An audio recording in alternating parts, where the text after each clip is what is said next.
I love CEOs of the most powerful company in the world coming in on H-1 visas. So Mohan announced this is a joke. Don't expect a reference for that. Mohan announced that YouTube would be cracking down on harassment. And later this year, we'll be updating our approach to harassment, particularly creator-on-creator harassment. Nailed it. Last month, longtime CEO of YouTube, she stepped down, right? And there is going to be a new CEO, but he was a CPO before that, Chief Product Officer. I had to look it up too. I'm familiar with CEO, CFO, COO. I had not heard CPO beyond robots. I just make things up. Neil, and is this the clip of her mentioning Neil Mohan? Or is it Neil?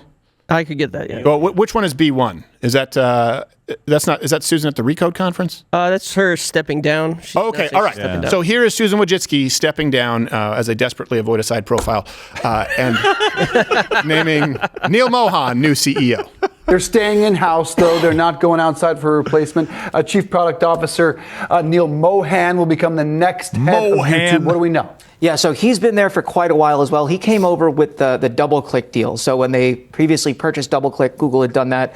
He came over then, and he's been with YouTube for quite some time now. And he was actually part of getting YouTube off the ground, like a rabbi without the hat. So he knows this product. So it's not as though, they have an outsider coming in who doesn't necessarily understand the product, doesn't necessarily understand where YouTube is going or what it needs to do. Actually sitting in a bowl of Lucky Lucky Charms. He really will Charms. help guide it in a similar direction. Lucky Charms. Pops Crowder with the sting. Don't let the affable nature fool you. Yes, He's a cruel prick. Yes, he is. He will find that one thing. Oh my gosh. When I was growing up and I was like a teenager and I was, just acting out a little bit, my dad, give me a correction, but he would just leave it with a little flick of whatever it was I'm most self-conscious about, but I knew he was right. Like, you're going to wear those? You're wearing girl jeans? Yeah. Walk out. Exactly what I was going to do. You don't know what it's like, Dad. Like, you're right. I don't know what it's like to wear girl jeans. That's right. That's the kind of stuff I would do. I get it. You're a skater. Whatever. So for those of you, have you been following this? And again, comment below, hit the like button. If you are on YouTube, hit the like button. For those of you who are still on YouTube, because it does help the algorithm there. But if you were thinking, is this what you were thinking, that it meant like a new era of censorship-free YouTube? It's far worse. Yeah. It's far worse. So the question that we first have to ask is, who is Neil Mohan? Right? Well, that makes it easy. Next segment. Let me give you a brief. And what's funny is on YouTube, remember we used to do those what a piece of segments? Yeah. They called us, they're like, you can't do that anymore. Why? I was like, we can't. We did it about Chris Cuomo, and then we also did it about Don Lemon. Maybe Jesse Smollett. We did Jesse Smollett. Yeah. These weren't just people who we didn't like. These are people who we universally accepted as pieces of fecal matter. Yeah. So we can't do that. We wanted to do that with Neil Mohan, but we thought maybe not right out of the chute. Oh, by the way, tomorrow's intro is a parody of Radiohead's Creep, but about former Vice President Biden being a pedophile. Ooh. So in case you thought, are they coming back softer? It is a punch to the groin. That's good. 9. Yeah. So let me give you a background on Neil Mohan. He first joined Google in 2008 as the senior vice president for display and video ads. Okay. He took over as YouTube's chief product officer in 2015, where he helped launch YouTube TV, their music, premium. He also currently sits on the board of directors for Stitch Fix, it's a fashion company, 23andMe, biotechnology, which, there's nothing scary about someone at Google and YouTube also having your 23andMe records. Yeah. No, what could go wrong there? Yeah, well, we know what won't happen. They won't release Elizabeth Warren's. So, not again. For some reason, he's also on the Council of Foreign Relations. Oh, that's good. I have no idea. So he's got your data, what you're watching. He's got your lineage and your DNA testing, and then he has a direct line of communication to people who would be involved with the interests of foreign governments and entities. So, he must also have some dirt on the board, because in 2013, so about 5 years after he came over, he was rumored to be going over to Twitter. They gave him $100 million in stock or options to stay. Really? You don't do that for somebody who's not the CEO or founder of a company. Yeah. So he knows where the bodies are. Also, buried. he really likes petting cats. He does. Yes. 100 million. Susan Wojcicki, I've got her right where I want her. Inspector asshole. He did live in the carriage house at the Wojcicki's with Sergey Brin, so maybe he does have some. No, he fondled her carriage. Undercarriage. Undercarriage. Well, so here's another fast fact for that you need. And again, all references are publicly available. And we'll get into some of his blatant activism towards the end. But let's just set the stage here. As chief product officer, this is what he did at YouTube, by the way, during his tenure there. He's been a part of some terrible decisions. Okay, so let's just talk about the quality of what he's done. If this would earn him, like you said, a spot as CEO, I think he has dirt on people. Like the Epstein tape, something like, kills. I'll tell you why. So he was involved with removing the public dislike button. And the count, that you see publicly. I think the button's still there, but it doesn't mean anything.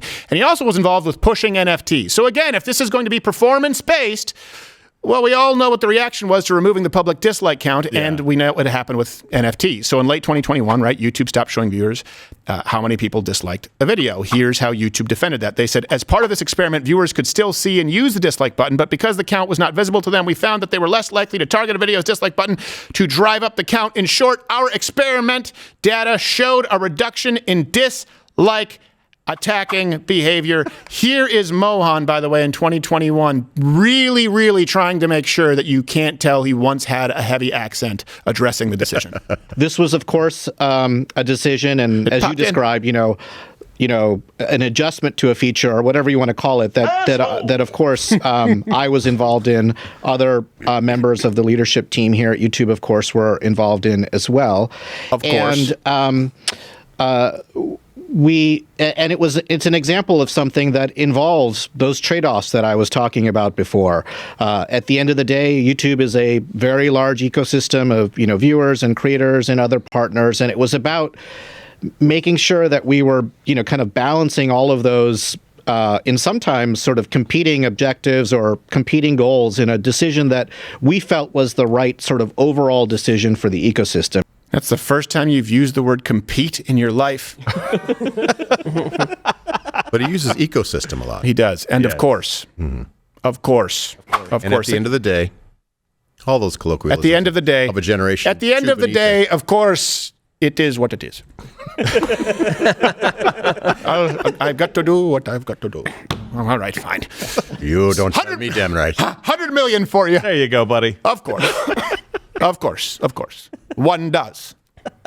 So, who actually benefited by that? And this is something where when they say, of course, the answer is usually not, of course. No. It usually means that, wait a second, actually, there's some disagreement here. Who benefited from removing the dislike count? Hey, none of us wanted the dislike count to be removed. No.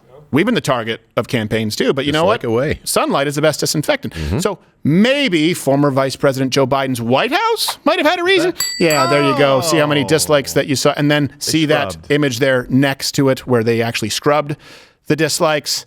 Now let's contrast that, where if it existed out in just sort of in the ether, no, we have a direct contrast with the like-dislike ratio on YouTube for President Donald Trump. Right? That was something, and it was a common theme, the totality. You're talking about many instances of 10 to 1 likes to dislikes. And let's be honest here, YouTube is not a bastion of conservatism. The users, certainly a global user base, shouldn't be outnumbering liberals 10 to 1. So the public sees, hold on a second. Donald Trump, 10 to 1 likes to dislikes. Yeah. Former Vice President Joe Biden, they have to scrub it because nobody actually likes what he's out there saying. So it does two things. That actually accomplishes two things, which they have to silence. There are more of you than them. Okay, now I'm not talking about Republicans or Democrats. There are more of you than them when Rachel Levine, who we'll talk about on the Mug Club Only segment, which is free this month. There are more of you than them who think that sex changes for kids is criminal, is evil. There are more of you than them who think, hold on a second, the election, if you look at these likes, and it does seem like there are a lot of people who went out there and voted for Donald Trump. Hold on, it does seem like there are a lot of people who are disenchanted. It does seem like there are a lot of people who don't trust their institutions, right? This shows you that there are more of you than them. And then if you just look at the public reaction, one would clearly make the inference, if you're an alien who landed here, you would go, beep, beep, beep. Oh, wow, Donald Trump is really popular, and this guy, Joe Biden's a dick. So they get rid of your ability to even see that there are more of you than them. That's what that was about. Yeah. It's not gaslighting Donald Trump, it's gaslighting you. Yep. Also, a big proponent of NFTs. This is one I'm sure you're a huge fan of, right? So the like-to-dislike ratio, got rid of that. And then NFTs in a 2022 blog post, not to be outdone by Logan Paul, Mohan wrote, he wrote, we believe new technologies like blockchain and NFTs can allow creators to build deeper relationships with their fans. You're doing it again. Yeah.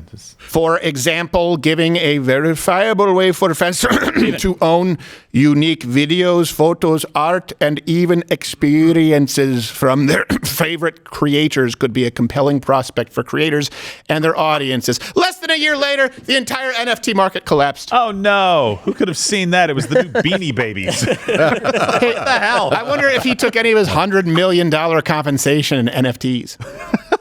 Do you remember when Trump released the NFTs? That was funny. And Yakuza bought one and made some money on it? I know. I mean, look, if you ride the train, maybe that's fine. Go for it. But still. An exception to the rule doesn't prove the rule, but that was funny. Yeah. How were the dislikes on the NFT thing? Did you turn those off too? Yeah, exactly. The Vox Adpocalypse. This is another one that's pretty important because Mohan was a major player in pushing for more censorship after the Vox situation. And again, I apologize. I apologize for the Vox Adpocalypse. I did not plan on them putting together a hit reel where the worst thing I said was lispy queer. Well, you should hear what we say off air. Oh, it's still usually words like that. Like I don't find like queer, like fairy, words like that. Words that aren't really insulting. Right. Those are the fun ones to me. Sprite. That was funny. I think Sprite was being light in one's loafers. Right. Also a tasty beverage. Right. Yeah. What? Sucking like your life's depend on it. Whoa, Right. That's hey, oh, hey, all right. See, I have a little where I can Yeah. because we know that kids watch. They shouldn't. It's PG-13. Really so shouldn't. For those of you who don't remember the Vox Adpocalypse, that is when we were the target here. We kind of this show was the news, and Google's stock took a nosedive. Which, by the way, tune into the Rumble only segment because we'll be talking about that. Yeah. Here's a refresher where Wojcicki. This was the reason for the Vox Adpocalypse. They had guidelines. We didn't violate any of them. Steven Crowder has a lot of videos. So it took some time for us to look at that and to really understand what happened. And in the end, we decided that it was not violative of our policies for harassment. I am truly, truly sorry for the hurt that we caused that community. It was not our intention at all. Just by the way, just that language, which we'll get to, the hurt that we caused. Oh, that sounds like publisher language. Oh, that's weird. We? You're we? I've never even met you. I have never even met you. Susan Wojcicki, we're sorry for the pain we caused, as though her and I are a team or we're in some kind of we're not in a partnership. Unless maybe you actually are. Speaking of language, though, her assault on the word policy, it lost a syllable somewhere. What did she say? Policy? Policy? Policy? Policy? Isn't our policy? Well, maybe she has cerebral policy.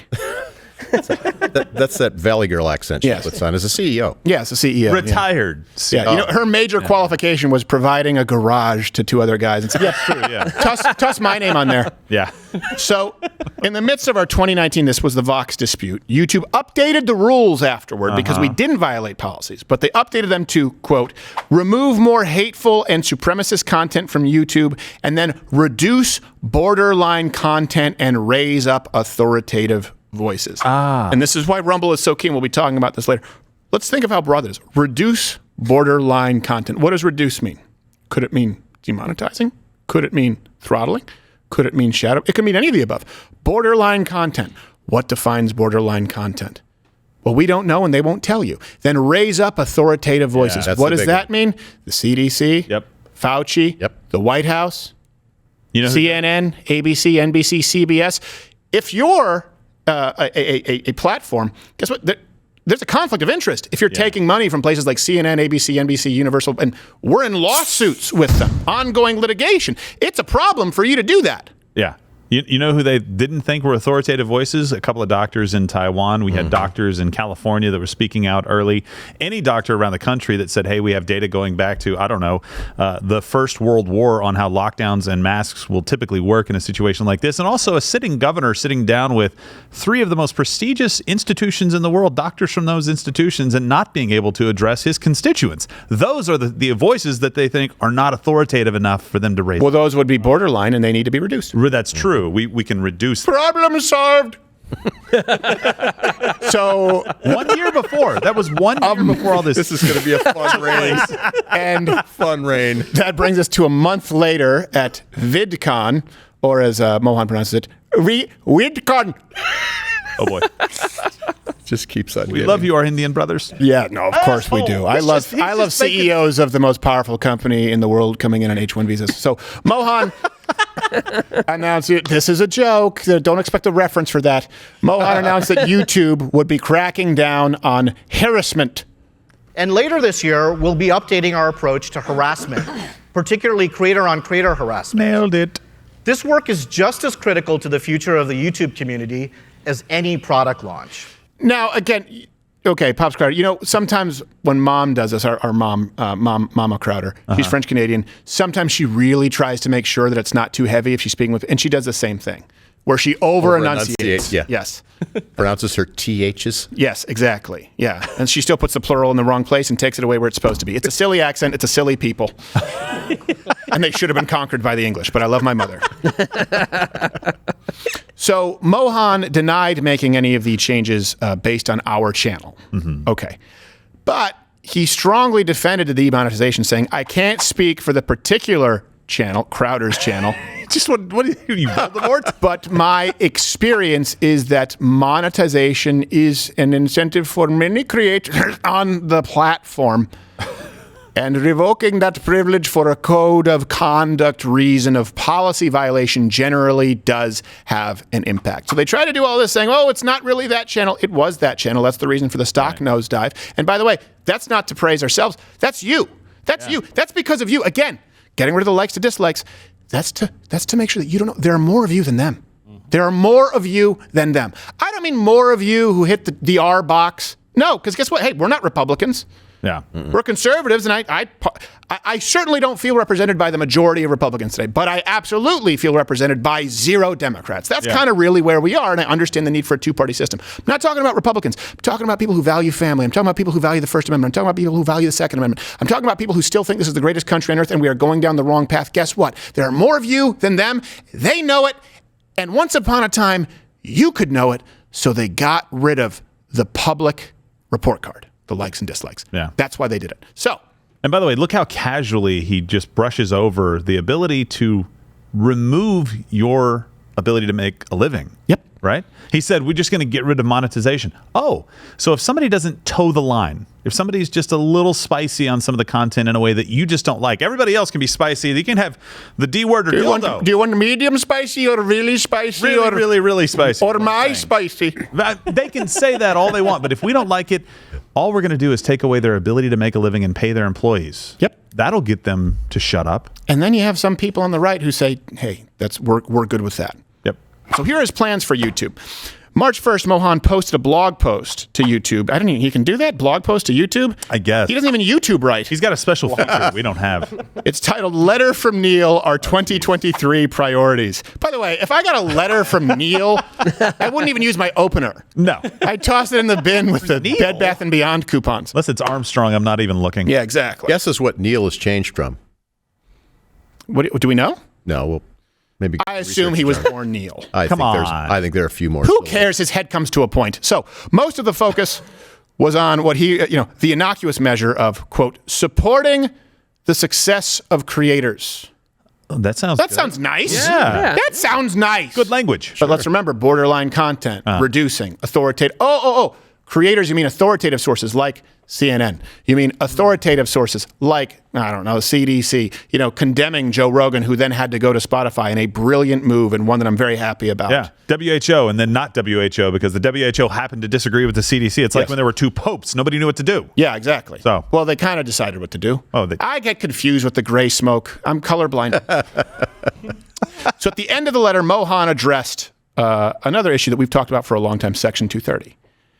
And for those of you who don't know, Section 230 basically protects a lot of these big tech platforms, just like Verizon or AT&T or public utilities, right? So, in other words, if you have a bunch of white supremacists talking on a phone through a phone service, you can't stop them from talking because you are a platform, you're a service provider. Platforms are treated the same way, like a digital town square. You cannot alter, that would make you a publisher. For example, the New York Times, New York Post can edit what is in their comment section because they are a publisher and it's not welcome there.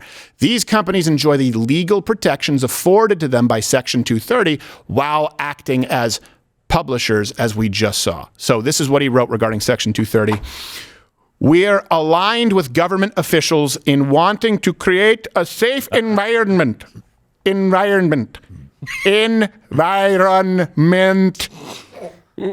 online that also allows for a plurality of voices. We're still children here, okay? That doesn't change to be heard. That's why we're engaged in the debate regarding Section 230 of the Communications Decency Act in the United States. Well, Decency Act, that doesn't apply to us. Nope.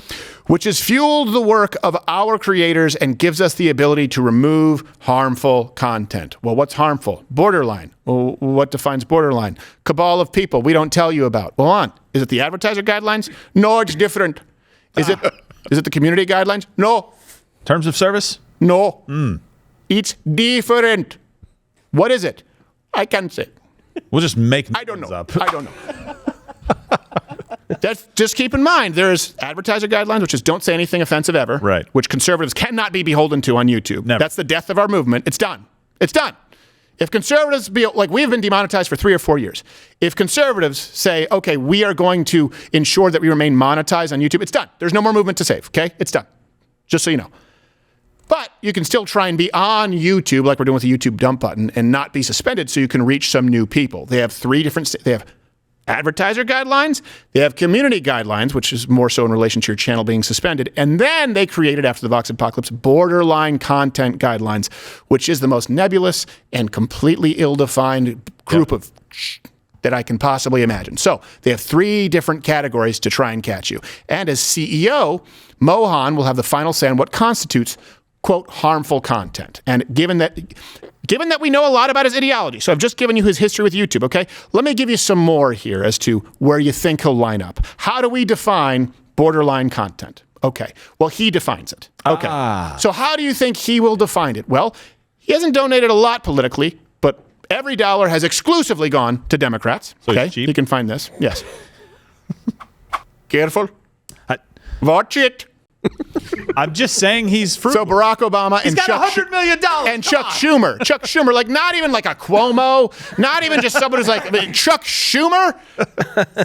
For crying out loud, that guy has human blood banks. It's a joke. Don't go blow up a pizza parlor. Allegedly. But then we're going to blow it up. So Mohan also tweeted in support of a bunch of woke causes. Again, when you see that this really does matter, because this will be the man who is the CEO of the most powerful information media company in the world right now. So October 13th, 2022, he wrote, 15 Latinx at YouTube creators who have had a major impact through YouTube Shorts this past year. And there's a picture. By the way, less than 5% of Latin Americans or Latins think Latinx is a thing. Right. So this is an extreme. When people say, well, I think the extreme left and the extreme right, they just shout the loudest. No, here's the problem. The extreme right is anyone from the extreme right is defined, by the way, you can read it in the New York Times. You can read it. Dave Rubin to Alex Jones. They're all extreme right, okay? They had Philip DeFranco. That's all extreme right. But for some reason, we don't acknowledge that the extreme left, someone who uses unironically the term Latinx is the CEO of the most powerful media company in the world. Are you starting to get... Can you name... If you were to create a punchline to point out that someone is as woke as they can be, would it include the term Latinx? It would, yes. Mm-hmm. Yes. And this guy is tweeting it out. Well, absolutely. And then he'll have the nerve to say, I'm not political. I am on bullshit. Why? Because you use Latinx. It's like a pork bill. What started out as creator on creator violence becomes, and this. Well, words are violence now, right? Well, no, but it started out creator on creator. It's pronounced Let's be queer words. Inspired, right? Well, I apologize. You enunciate the V. So, November 2nd, 2022. That's why environmental was so challenging. And why? Mohan tweeted out, really exciting to see YouTube creators like Dr.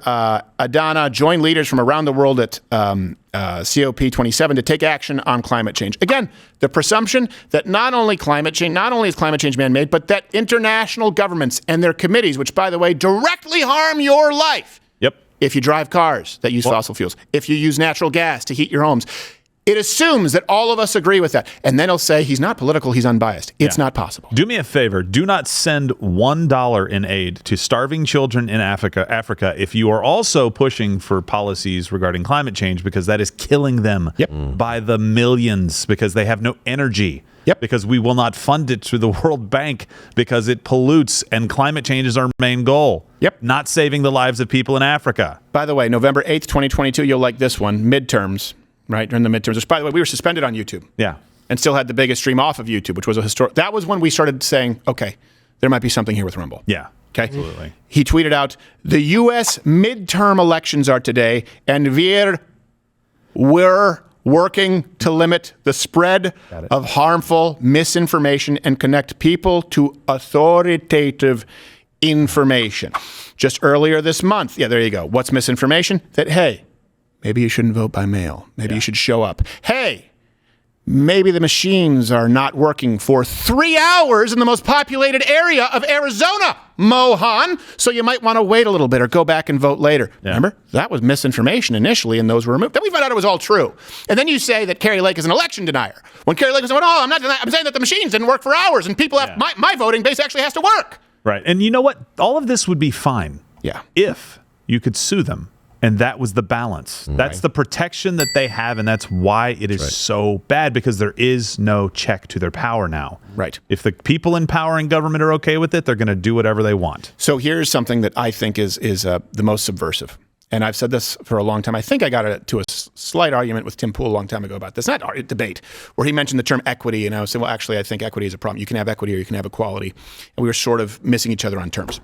But I will tell you this. Anyone today now with the clarification who uses the term equity as a positive is a fascist ass. So Mohan tweeted in support of inclusion and equity at YouTube, saying YouTube's inclusion working group helps our team embed equity in the foundation of their work. We're sharing more about their important efforts. Some of the phrases, by the way, in the graphic that Mohan tweeted out that you can see there are: prioritize equity into core strategies in iterative thinking before launch, bring historically underrepresented voices at key decision points, identify equity risks in the development process. Now, here's the thing, too, that's pretty important, just so you know. You can have equality, which means equal opportunity. Bernie Sanders agreed on Bill Maher. Can someone pull that clip? Actually, we'll run it on the Mug Club segment. On Bill Maher, he said, well, hold on, equity sounds like in short outcomes, and equality sounds like equal opportunity, which, if you've watched the show, is exactly what I've said for many, many years. And Bernie said, well, which is exactly He's half chicken. He said ensuring equal outcomes. You can have equal opportunity, or you can have equity, which forbids equal opportunity because you have to ensure an outcome. It's okay. Let me give you an example here. The reason that boxing is so corrupt, right, is the mob is involved. Where I believe it's the only sport that has to be actually regulated on some level by the state and federal government with commissions to ensure that you're not putting barbed wire in your gloves or putting some kind of a salve that'll blind your opponent, because there was so much corruption. And the reason why is because the mob got involved early on. It dates back pretty far, but they really got involved with a guy named Sonny Liston. You may have heard the Phantom Punch. Muhammad Ali took him out. Now, why? Here's what happened. The mob said, we can make a lot of money in boxing, big sport, on sports betting. And then they said, now that would be equal opportunity, right? Hey, we can bet on the guy who we think will win on a fight. A fight is equality. Equal opportunity, the best man wins. Then the mob said, oh, we can make more money if we fix fights. That's equity. It's fixing it. It doesn't matter. Hold on. Ali in there with Liston? No, we're not going to box. We're going to pro wrestling. We are going to predetermine the outcome regardless of the qualification. You can have equality or you can have equity. And equity is fascist. Equity are the shackles that bind you and remove your freedom under the false guise of being nice. Anyone who says equity as though it is anything other than Orwellian and terrifying doesn't know what they're talking about. It allows you to be racist, just like the Harvard people when they aren't letting in Asians, right? It allows you to say, we don't need any more of you people. So we can have policies that are terrible. And it starts out soft like that, but then it just keeps going. And now, as a white guy, you're not protected from anything. Nobody can be racist against you. You can only be racist against everybody else. Yeah, it's true. Although people are racist against you specifically, but you're not white, you're translucent. I'm not black. That's true, actually. Yeah, that's one of the first true things that I've had on. He's also by the way, of course, I know he was very notorious for his "why you kick my dog" bit, which just he's moved on from that. I didn't kick your dog. Talking about Mohan. Oh. So people talk about the swamp when they're talking about politics, and then they have this blind spot, which is why Mug Club and why we're so excited about Rumble. Big Tech has a swamp. Mohan, $100 million for his wonderful performance with NFT. I mean, come on, think about this for a second. You have a few key people who run everything in the big tech sphere. Okay, very few people. And then they give jobs to other people regardless of qualifications. So you have Mohan. You have a guy who's given entirely to Democrats. You have a guy who's actively supported removing the like to dislike ratio, which means he's actively supported removing transparency. And again, the reason is to make you feel alone and feel isolated. He also, of course, was very happy about reducing borderline content, which is not defined, and the guidelines aren't defined, and how they reduce is not defined. And of course, this is a man who unironically used the term Latinx, donated 100% to Democrats, I don't know, plus or minus 1% at that point, and is talked about ensuring equity. He wants to ensure the outcome on YouTube, just so you know. So let's apply that to YouTube, but we're talking about equity. This is a man who wants to ensure that when you tune into YouTube, your children tune into YouTube, they're not, once upon a time you'd have, PewDiePie, you'd have Markiplier, you'd have Rhett and Link, you'd have Good Mythical, and some of those things still exist. He wants to ensure that when your children tune into YouTube, they would never see the hateful rhetoric of someone like me, but instead, they get Dicker Dildo and trans TikTok stars and Rachel Levine telling your children that they should secretly message them if they want to get a sex change, and that you as a parent are abusive if you don't allow them to do so. He wants to ensure the equity, that the underrepresented voices, and you know what? Here's something too. They just came out with some polls regarding Donald Trump doing incredibly well with people of color on CNN in the primaries and the GOP making inroads. Guess I don't think there's anyone out there who is more underrepresented in media while being overrepresented than black people in this country. And what I mean by that is Joy Reid, Al Sharpton, the Afrocentric lesbian gender studies major who's talking about reparation. That's not the average black American. Sure, the average black American has a differing worldview and different life experiences than white Americans, but guess what? We can't come together and discuss that if the representatives for black Americans on all of our media, and of course insured through the equity program at YouTube, are hateful, bigoted, anti-white racists. Most black people aren't that way, but the representation is, and so they don't feel represented, and they feel isolated.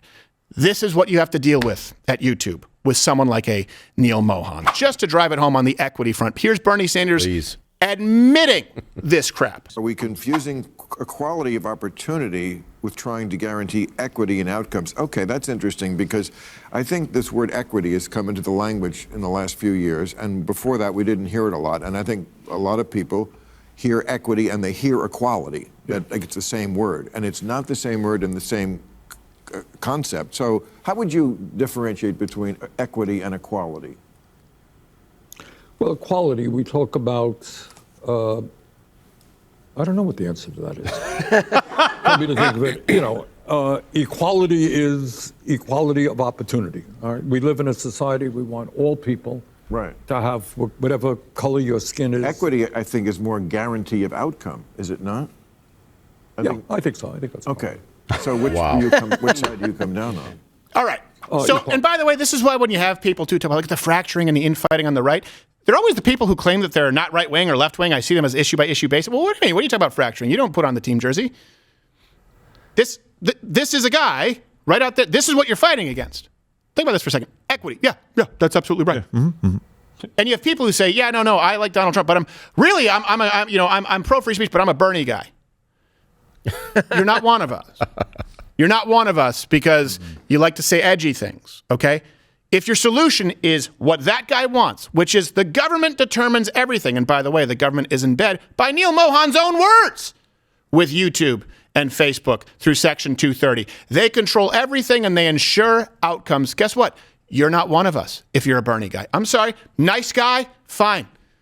Good husband? Go home to your third house and play with your wife. Well, think about Bernie, though, there. I think of the famous Dennis Miller line. If you've reached a certain age and you haven't thought about such things, Then you've led an asshole's life. Yes, exactly. And his comb drawer is filled with balloons. I mean, I don't know what the answer is to that. What? I don't know what the answer is to that, but it's the hallmark of my campaign. There's no wisdom? Exactly. I was about to say. It's not like this is a fringe issue for Yeah, him. I think it's a trick question. Like, well, I think it seems to me like that means equal outcomes. Oh, that was Son of a bitch! You always try and trip me up! You bastard! Watch Louder with Crowder live, Monday through Thursday, 10 a.m. Eastern.